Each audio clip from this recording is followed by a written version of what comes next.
Your Grace, I served in his King's Guard. I was at his side from the first. He murdered sons in front of their fathers. He burned men alive with wildfire and laughed as they screamed. And his efforts to stamp out dissent led to a rebellion that killed every Targaryen, except two. I'm not my father.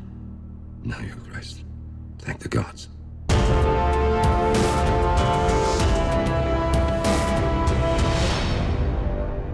Hey everyone, welcome back to my channel.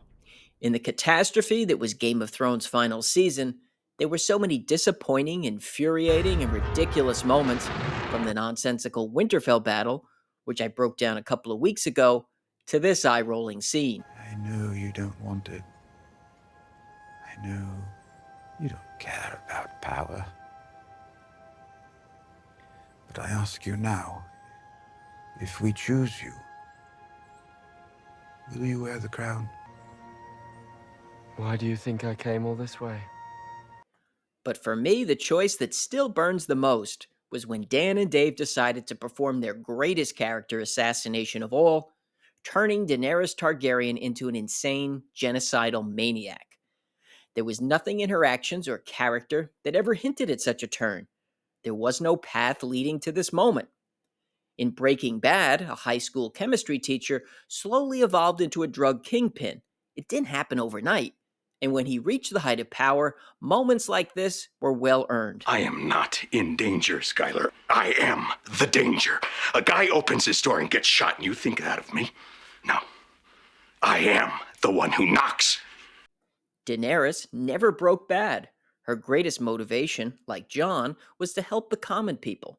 It's what delayed her arrival in Westeros as she defeated the slave masters and overthrew the Dothraki Khals. And when she did finally reach Dragonstone, instead of marching on King's Landing immediately, she focused on the threat from the Night King and the army of the dead first. These aren't the actions of a crazy person, but someone who placed others before their pursuit of the throne. And if you say that killing the slavers and the Khals indicated madness, then you also have to recognize that most of our other main characters committed acts that are on the same level or even worse.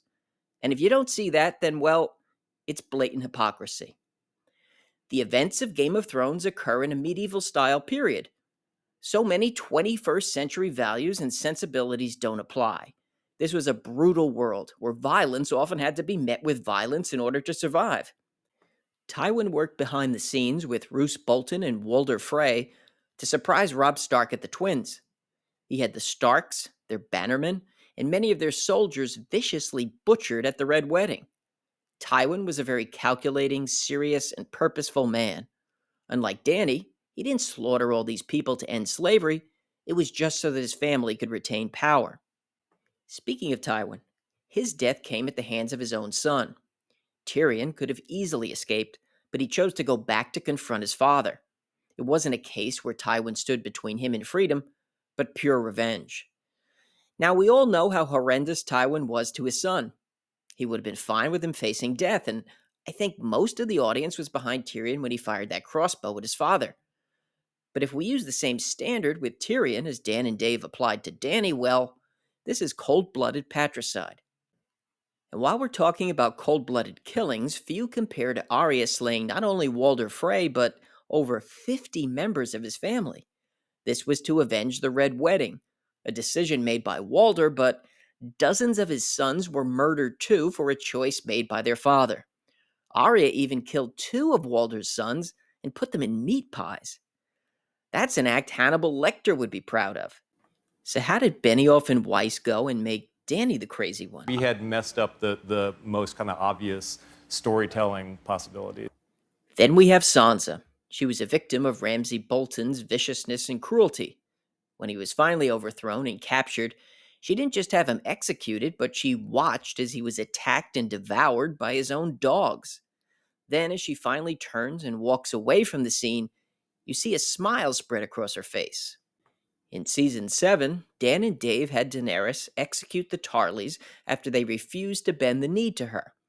This is something else that the few who ridiculously buy into the narrative of Dany's madness will point to.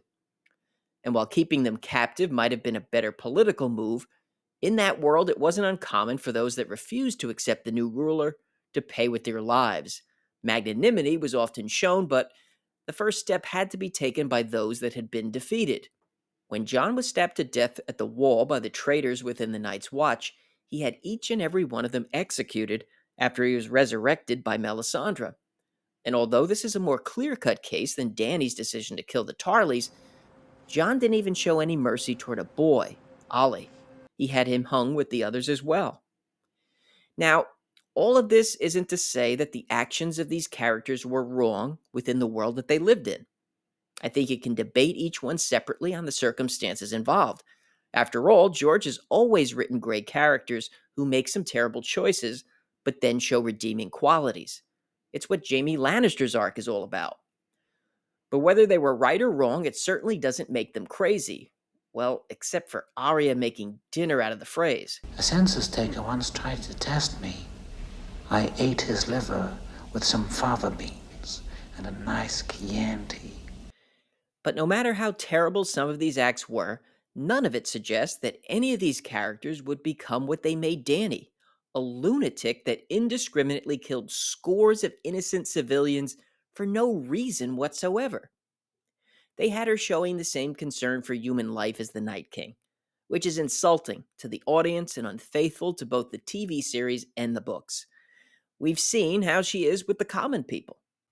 The woman who did have the Mad Queen arc was Cersei.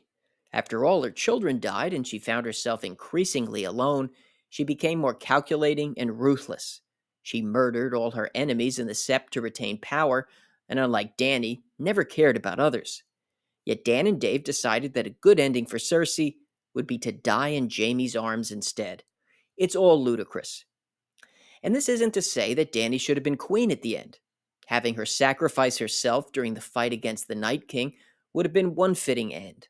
Also, one of her weaknesses was that she miscalculated how she would be received in Westeros. So it would make sense that once Jon's parentage was known, that people would be more apt to turn to him to lead after the threat from the White Walkers was over than a woman who had grown up in Essos and also brought a foreign army to Westeros. So that's another option based on common sense and what we saw in the story during past seasons.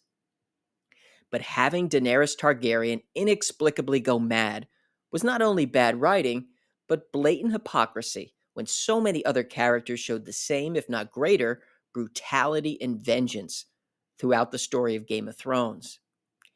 If you enjoyed the video, don't forget to hit the like button. If you're interested in more on A Song of Ice and Fire and House of the Dragon, listen to Caraxes and subscribe. I want to thank everyone for watching, and I'll see you soon.